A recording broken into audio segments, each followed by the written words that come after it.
Lorsqu'on parle d'une action surnaturelle, surtout celle du pouvoir de la transfiguration, au cœur de l'alliance qui dirige ta vie, Dieu veut être clair avec toi et moi que deux alliances ne peuvent pas fonctionner dans une vie. Une doit disparaître et une autre doit vivre. Une doit être effacée et une doit être visible. Maintenant, nous devons savoir que l'alliance a quelque chose. Elle est héréditaire ou ancestrale. Après ta confession à Christ, l'alliance de la famille de ton père, de ta mère ou de ta marade ne doit plus influencer ta vie. Maintenant, toi et moi, nous agissons avec l'alliance générationnelle qui opérait depuis notre arrière-grand-père Abraham. Et Jésus-Christ est venu sceller cette alliance sur la croix de Golgotha afin que tout ce que toi et moi nous devons produire soit désormais à l'infini, que ça soit perpétuel. Mais nous devons savoir que les alliances ont quelque chose. Qu'elles soient divines, qu'elles soient sataniques, c'est qu'elles doivent produire quelque chose. Si l'alliance de la Trinité satanique amène les gens à la mort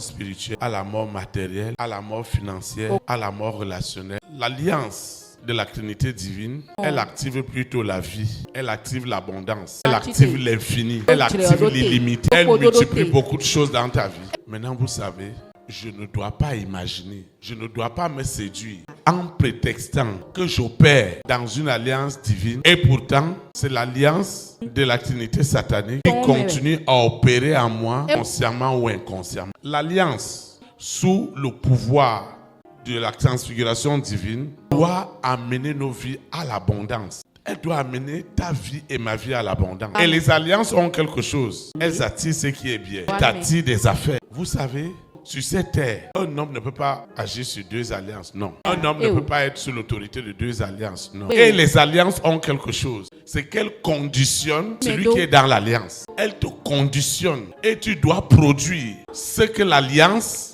a de meilleur.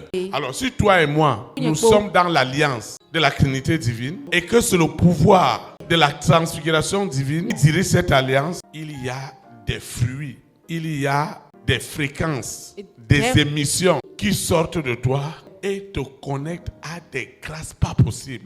L'homme qui est sous alliance ne se bat pas pour ce que l'alliance produit. Non, l'alliance elle-même, elle doit défendre son nom dans ta vie. C'est en cela que le manteau que ton berger porte doit apporter de la différence. Alors si je suis dans une alliance du Père, du Fils et du Saint-Esprit, Dieu doit multiplier ces bénédictions dans ma vie. Il doit les multiplier parce qu'il y a la grâce qui accompagne cette alliance.